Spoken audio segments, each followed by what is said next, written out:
Étudier la Bible, un podcast hebdomadaire pour approfondir la Bible, parole de Dieu. Bonjour à tous, on se retrouve cette semaine pour la poursuite de l'étude suivie dans le livre des Juges. On va attaquer à présent le chapitre 8. Alors dans la précédente étude, Gédéon et ses hommes ont remporté une bataille mais éclatante contre Madian avec l'aide de Dieu. Avec seulement 300 hommes et puis des armes a priori inoffensives comme des trompettes, des cruches et des flambeaux, ils ont réussi à mettre en déroute leurs oppresseurs. Alors on avait pu voir la semaine dernière que ces trois armes sont riches de symboles pour nous chrétiens. Les trompettes, ça nous rappelle le jugement à venir dans la fin des temps, et c'est celui que nous annonçons en tant que chrétiens lorsque on prêche le royaume de Dieu. Ensuite, il y avait les cruches. C'est une image de nos vies, elles ont besoin d'être brisées pour révéler la lumière. Et puis les flambeaux, c'est cette lumière, celle de notre témoignage que nous rendons, je l'espère, dans un monde de ténèbres. Alors Gédéon et ses troupes pourchassent le reste des Madianites, ils appellent la tribu d'Éphraïm à la rescousse pour les aider à leur barrer le passage, et ces personnes, cette tribu va réussir à capter deux chefs de Madian, Oreb et Zeb, et ils vont apporter leur tête à Gédéon après les avoir tués. Alors on va lire aujourd'hui le chapitre 8 du livre des Juges, et on va étudier les versets 1 à 9. Les hommes d'Éphraïm dirent à Gédéon, « Que signifie cette manière d'agir envers nous ? Pourquoi ne pas nous avoir appelés quand tu es allé combattre Madian ?» Et ils eurent avec lui une violente querelle. Gédéon leur répondit, « Qu'ai-je fait en comparaison de vous ? Le grappillage d'Éphraïm ne vaut-il pas mieux que la vendange d'Abiézer ? C'est entre vos mains que Dieu a livré les chefs de Madian, Oreb et Zeb. Qu'ai-je donc pu faire en comparaison de vous ?» Lorsqu'il eut ainsi parlé, leur colère contre lui s'apaisa. Gédéon arriva au Jourdain et il le passa, lui et les 300 hommes qui étaient avec lui, fatigués, mais poursuivant toujours. Il dit aux gens de Sukkot, « Donnez, je vous prie, quelques pains aux hommes qui m'accompagnent, car ils sont fatigués, et je suis à la poursuite de Zébak et de Tsalmuna, roi de Madian. » Les chefs de Sukkot lui répondirent, « La main de Zébak et de Tsalmuna est-elle déjà en ton pouvoir pour que nous donnions du pain à ton armée ?»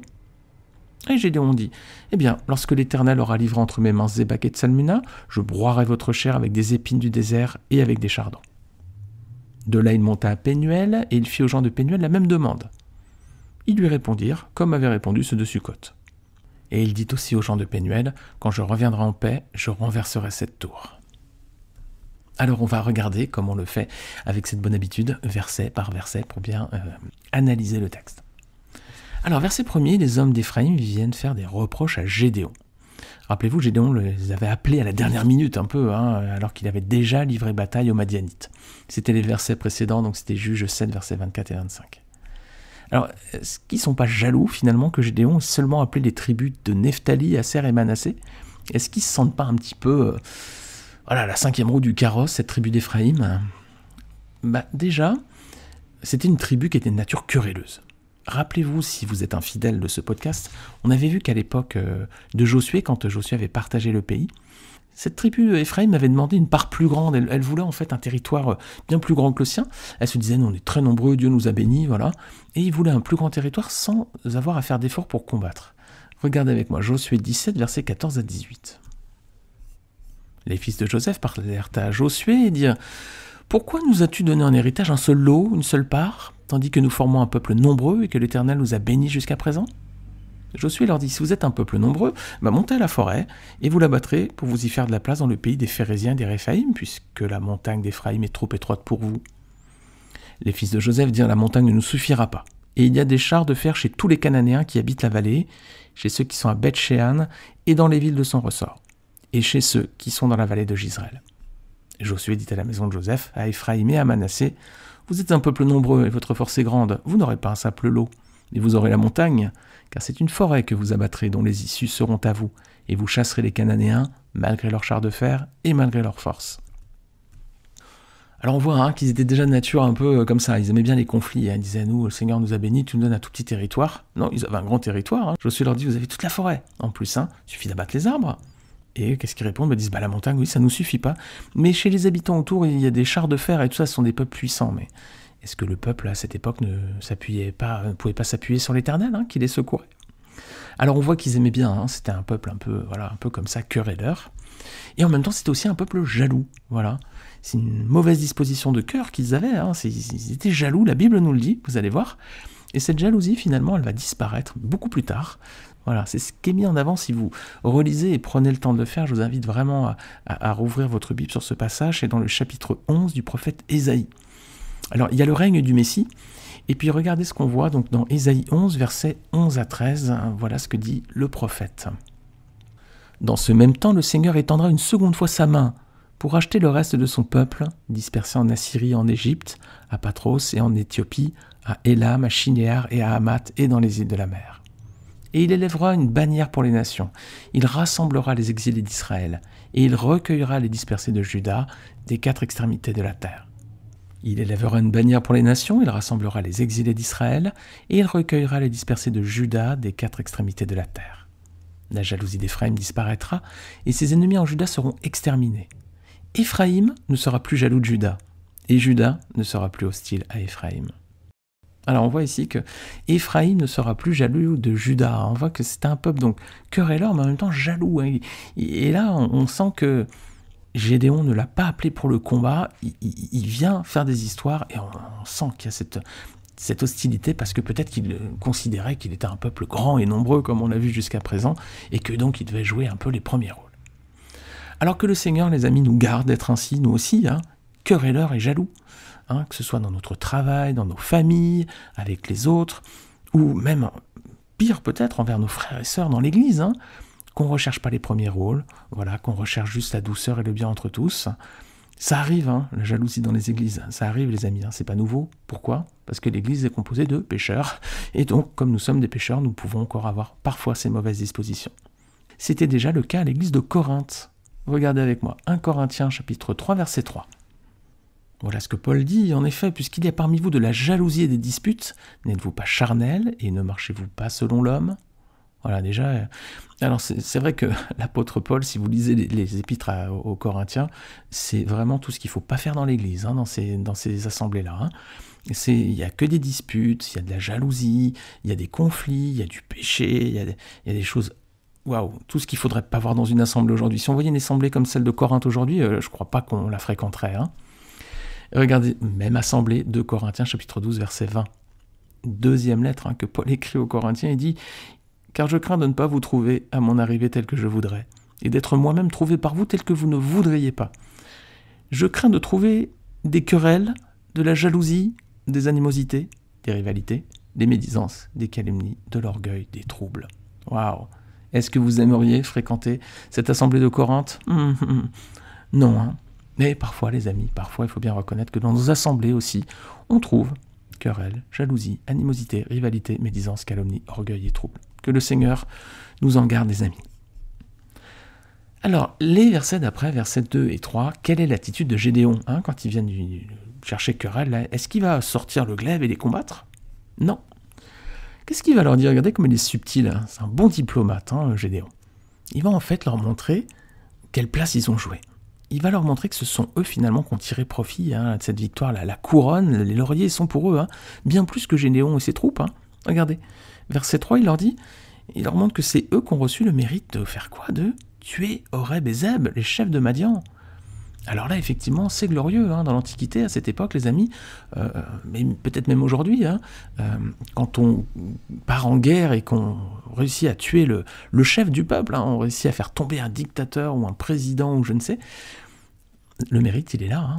Le mérite, on ne se rappelle pas de ceux qui ont mené combat dans les tranchées, ce que le mérite qu'on a, c'est celui qui a réussi à arrêter un dirigeant ou un chef ou un dictateur. Alors là, il leur dit, c'est vous qui avez eu la plus belle part finalement, c'est vous qui avez eu le mérite de tuer Oreb et Zeb. Et regardez l'effet de cette réponse, regardez verset 3. Qu'est-ce qu'on lit? Lorsqu'il lui a ainsi parlé, leur colère contre lui s'apaisa. Ils ont eu ce qu'ils ont voulu finalement, c'est ce qu'ils attendaient. Ils ont compris qu'ils avaient joué les premiers rôles. Là. Alors les amis, on peut tirer une leçon de cet épisode quand même. Lorsque vous êtes en conflit avec quelqu'un, quand quelqu'un va vous chercher des ennuis, la meilleure attitude c'est quoi? On sort l'épée et on lui coupe l'oreille, comme Pierre a fait lorsque les gardes romains sont venus arrêter Jésus? Non. La meilleure attitude, c'est d'avoir une réponse douce, les amis. Ça apaise la situation, plutôt que de partir en conflit et de grimper dans les tours, comme on dit. Ça apaise, ça adoucit. Regardez, vous connaissez probablement ce verset dans Proverbes, chapitre 15, verset 1. Une réponse douce calme la fureur, mais une parole dure excite la colère. Une parole douce, une réponse douce, ça calme la fureur, ça apaise quand il y a des conflits. Par contre, si une parole dure, ça excite la colère. Si quelqu'un vient devant vous en disant « bah, si vous répondez de la même façon en disant « bah, l'autre va répondre « et tout le monde va monter un petit peu plus haut. Si la personne vient vous chercher querelle, écoute, non mais rassure-toi, je vais t'expliquer pourquoi. Attends, je vais t'expliquer. Boum, l'autre va se calmer assez rapidement. Vous verrez que le résultat est immédiat, c'est ce que nous dit la parole. Proverbe 15.1, donc une réponse douce calme la fureur, mais une parole dure excite la colère. Alors Éphraïm, c'est pas le seul peuple qui va s'opposer à Gédéon dans cette histoire. Regardons les versets suivants, donc versets 4 à 9, qu'est-ce qui se passe? Eh bien, il y a 2 autres peuples qui vont également s'opposer à lui. Lesquels, regardez bien, les habitants de Sukkot et de Pénuel.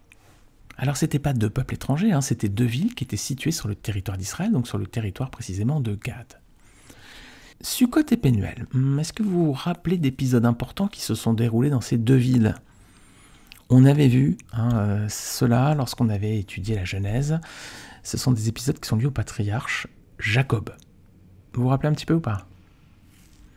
C'est à Pénuel déjà, qu'on appelle aussi Péniel, que Jacob s'était battu avec un ange juste avant de retrouver son frère Ésaü. Vous vous rappelez? À plusieurs reprises, Jacob a trompé son frère Ésaü, et puis la dernière, c'était la goutte d'eau qui faisait déborder le vase, donc son frère veut le tuer. Et donc, sa mère dit à Jacob, enfuis-toi, voilà. Jacob s'en va, il va rester longtemps chez Laban, et puis ensuite, il va revenir, et il va retrouver son frère, et il est terrorisé, et la veille, il va lutter avec un ange, juste avant de retrouver Ésaü. C'est dans Genèse 32, versets 25 à 31. Voyant qu'il ne maîtrisait pas, cet homme le frappa à l'emboîture de la hanche. Et l'emboîture de la hanche de Jacob se démit pendant qu'il luttait avec lui. Il dit « Laisse-moi aller, car l'aurore se lève. » Et Jacob répondit « Je ne te laisserai point aller, que tu ne m'aies béni. » Il lui dit « Quel est ton nom ?»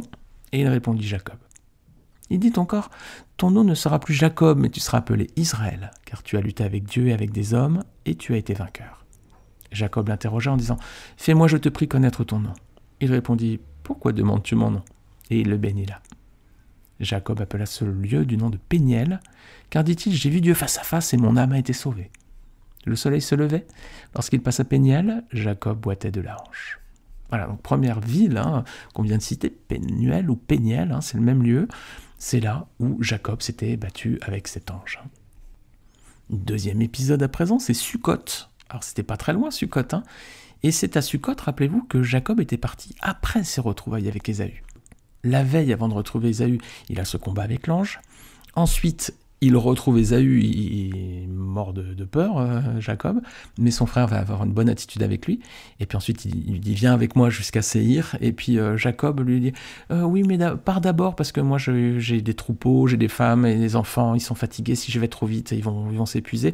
Pars devant, je te rejoins. » En gros, c'était ça. Et puis, donc, Ésaü s'en va, prend de l'avance, et puis du coup, Jacob, il part de l'autre côté, il part complètement dans la direction opposée. C'est ce qu'on voit dans Genèse 33, versets 1 à 16. Et puis ensuite, le nomade Jacob va s'arrêter, il va planter ses tentes, et il va même construire une maison dans une ville appelée Sukkot, dans un lieu plutôt appelé Sukkot, et il va s'y installer. Regardez, Genèse 33, verset 17, c'est la suite donc de ce passage.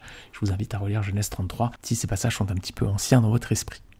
Genèse 33, verset 17, on voit que Jacob partit pour Sukkot, il bâtit une maison pour lui, et il fit des cabanes pour ses troupeaux.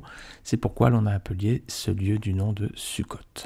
Voilà, Sukkot, ça veut dire cabane en fait. La fête des cabanes, c'est la fête de Sukkot ensuite. Que demande Gédéon aux habitants de ces 2 villes, Sukkot et Péniel? Eh bien, il dit voilà, simplement de donner du pain aux hommes qui l'accompagnent, parce que ces hommes sont fatigués, ils viennent de combattre, ils sont en train de poursuivre leurs oppresseurs, ils sont fatigués. Et quelle est la réponse des peuples? Tout simplement, ils refusent de participer à l'effort de guerre, finalement. Ils considèrent qu'ils n'ont rien à donner tant que Gédéon et ses troupes ne sont pas venus à bout de Madian. Ils disent, tu les as pas encore capturés, tu nous demandes quelque chose, là. Waouh. Ok. Qu'est-ce qu'on peut dire dans leur attitude? 3 choses. Premièrement, déjà, ils méprisent leurs frères qui sont dans les épreuves. Ils ont des frères israélites qui viennent les trouver. Ils sont dans les épreuves, et eux, ils les méprisent. Ils ne sont pas prêts non plus à partager un peu de leur bien, un peu de pain, là, au profit de ceux qui sont dans le besoin. Leurs frères ont besoin et ils ne sont pas prêts à donner un peu de pain. Et puis il se montre aussi ingrat, les amis, envers ceux qui luttent pour eux. Là, Gédéon et ses troupes, ils sont en train aussi de lutter pour Sukkot et Pénuel. Hein. Parce que quand Madian venait se livrer au pillage sur le territoire d'Israël, il s'occupait pas juste du territoire de Gédéon et de ses proches, là. Hein. C'était tout Israël qui venait piller. Vous relirez Juge 6, versets 2 à 4, ou vous réécouterez le podcast qu'on avait fait récemment sur ce chapitre-là. Alors, et nous, les amis, ça nous parle ces passages. Quelle est notre attitude à nous aussi? Est-ce qu'on méprise nos frères lorsqu'ils sont dans les épreuves? Est-ce qu'on a lorsqu'on a des personnes autour de nous, des frères, par exemple, dans la foi, qui sont dans les épreuves aussi, est-ce qu'on les méprise? Et est-ce qu'on est prêt à partager un peu des biens que le Seigneur nous a donnés avec ceux qui sont dans le besoin? Du pain, par exemple, dans ce cas-là. Et est-ce qu'on se montre ingrat envers ceux qui luttent aussi pour nous? Les missionnaires, les serviteurs de Dieu qui consacrent leur vie pour le bien des autres, pour l'annonce du royaume de Dieu, qui parfois se mettent dans la misère ou dans les épreuves, dans les difficultés, dans l'oppression, parce qu'ils veulent annoncer le royaume de Dieu aux autres. Tous les serviteurs de Dieu, les missionnaires dans les pays éloignés, est-ce qu'on n'est pas ingrats aussi envers ceux qui luttent pour nous? Alors Dieu nous encourage plutôt, les amis, à faire preuve de générosité. Regardez avec moi 3 passages dans la Bible qui encouragent les chrétiens à se montrer généreux envers les autres. Tout d'abord, Proverbe 11, verset 24. « Tel qui donne libéralement devient plus riche, et tel qui épargne à l'excès ne fait que s'appauvrir. » Alors ce passage semble vraiment un peu paradoxal. Pourquoi? Parce que plus on donne, et plus on devient riche, et plus on épargne, et plus on devient pauvre. Ça devrait être l'inverse, non? Plus on donne, plus on devient pauvre, et plus on épargne, plus on devient riche. C'est la logique. Votre banquier, c'est ce qu'il va vous dire. Ça devrait être le contraire. Alors pourquoi ce paradoxe, les amis? Parce que Dieu bénit ceux qui donnent généreusement. Et à l'inverse, il ne fait pas prospérer celui qui ne veut pas partager les biens que le Seigneur lui confie. Plus on donne avec générosité, plus le Seigneur va bénir en retour, et plus on pourra donner, et plus on sera béni. Et à l'inverse, si on ne veut pas partager, le Seigneur ne nous fera pas prospérer. Alors attention, notez bien les amis que ce verset ne dit pas qu'il ne faut pas épargner. Il est précisé ici qu'il n'est pas bon d'épargner à l'excès, c'est-à-dire au-delà de ce dont on a besoin.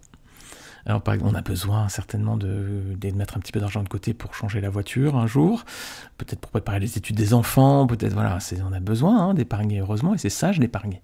Ici, le reproche qui est fait, c'est qu'il ne faut pas épargner à l'excès, au-delà de ce dont on aurait besoin. Et du coup, on met d'épargne de côté, beaucoup d'épargne, alors qu'on pourrait aider d'autres personnes. Alors on va voir justement comment aider. La façon dont nous devons aider les autres, c'est le passage suivant, c'est Galates 6, versets 9 à 10. Ne nous lassons pas de faire le bien, car nous moissonnerons au temps convenable si nous ne nous relâchons pas. Ainsi donc, pendant que nous en avons l'occasion, pratiquons le bien envers tous, et surtout envers les frères en la foi. Alors, 2 remarques importantes concernant ce passage, Galates 6, versets 9 à 10. Si nous le pouvons, nous devons aider les autres. C'est ce qui est dit le passage. Aider ceux qui en ont besoin, rendre un service parfois. Tu peux me prêter ta voiture s'il te plaît, tu peux m'aider à déménager ce week-end. Voilà, ça peut être des petites choses comme ça. Parfois, c'est faire des dons, matériels aussi. Donc, nous devons aider les autres si nous le pouvons. Mais avant tout, qui est-ce qu'on doit aider? Que dit le passage ici? On doit aider certaines personnes plus que d'autres, et c'est lesquelles? C'est nos frères et sœurs dans la foi. Et oui, les amis, les besoins sont grands dans certains pays. Nos frères et sœurs sont persécutés parfois, ils n'ont rien, parfois ils sont dans la misère, parfois le fait d'être chrétien, ça veut dire s'appauvrir complètement. Je pense à l'Inde, au Yémen par exemple. Ce sont des pays où le fait d'être chrétien, ça vous condamne à la pauvreté, parfois à la misère la plus totale. Plus proche de nous, les amis, il y a des pasteurs qui n'ont même pas un salaire convenable dans nos églises. C'est le cas en France. Il y a des églises où les membres ont du mal, l'assemblée a du mal à donner plus qu'un SMIC au chef du troupeau, et parfois il n'a même pas un SMIC. C'est aussi le cas près de chez nous. Alors à l'inverse des habitants de Sukkot et de Pénuel, ne soyons pas avares, les amis, envers ceux qui appartiennent au même peuple que nous, nos frères et sœurs dans la foi, et qui sont dans les combats. Troisième verset qu'on va regarder, troisième passage, c'est Matthieu 10, verset 42. C'est le Seigneur Jésus lui-même qui parle, et il nous dit « Quiconque donnera seulement un verre d'eau froide à l'un de ses petits, parce qu'il est mon disciple, je vous le dis en vérité, il ne perdra point sa récompense. » Alors voilà les amis, l'attitude qui plaît au Seigneur. C'est une attitude de générosité, une attitude qui est empreinte d'amour. À l'image finalement du Seigneur Jésus-Christ, hein, qui a donné lui-même sa vie pour nous sur la croix, pour nous purifier de nos fautes, pour nous donner un libre accès à Dieu. Voilà. Parce que Jésus meurt sur la croix, c'est pas pour des gens incroyables et respectables, hein, c'est pour des pécheurs, c'est pour des gens qui méritent rien. Mais le Seigneur le fait de façon généreuse, sans arrière-pensée. Il n'attend rien en retour. La seule chose qu'il attend, c'est qu'on accepte ce cadeau, cette main qu'il nous tend, pour qu'on puisse être réconcilié avec Dieu et faire la paix avec lui. Alors regardez aussi que le Seigneur ne nous demande pas de donner tout ce qui nous appartient, il ne nous demande pas de nous dépouiller entièrement. Un simple verre d'eau donné à quelqu'un, parce que cette personne est chrétienne, ça suffit à être agréable à Dieu. Hein, relisons ce passage, quiconque donnera seulement un verre d'eau froide à l'un de ses petits, parce qu'il est mon disciple. Je vous le dis en vérité, il ne perdra point sa récompense. Alors les amis, est-ce qu'on sait faire preuve d'une telle générosité envers nos frères et sœurs dans la foi ? Est-ce qu'on sait le faire généreusement, de façon désintéressée ? Ce qu'on vient de voir, c'est que dans Juge chapitre 8, au contraire, hein, les peuples qui habitaient dans les villes de Sukkot et de Penuel, ils n'ont pas voulu aider leurs frères israélites. Hein. Ils n'ont pas voulu. Que Dieu nous garde d'avoir une telle attitude envers nos frères et sœurs, les amis. Hein. Alors, quelle va être l'attitude et la réponse de Gédéon ? Il promet de se venger, hein, il dit qu'il va les punir de façon un peu redoutable. C'est ce qu'on va voir, les amis, dans la prochaine étude. Voilà les amis, j'espère que ce podcast vous aura édifié, j'espère qu'il vous aura donné envie de lire votre Bible, d'approfondir la parole de Dieu, et puis j'espère qu'il vous aura donné aussi envie de louer le Seigneur, de le remercier pour son amour, pour toutes ces leçons qu'il nous donne à travers ces histoires hein, dans l'Ancien Testament. C'est une histoire magnifique et on voit des bonnes attitudes, parfois de mauvaises attitudes, on voit parfois des choses qu'il faut faire, parfois des choses qu'il ne faut pas faire. C'est ce qu'on verra aussi dans le prochain podcast. En attendant de se retrouver la semaine prochaine, si le Seigneur n'est pas revenu d'ici là, je le prie de vous donner sa grâce et ses bénédictions les plus grandes et les plus riches dans votre famille, dans votre travail peut-être, dans vos études, dans votre vie plus largement. Et puis nous, on se retrouve la semaine prochaine. Salut à tous!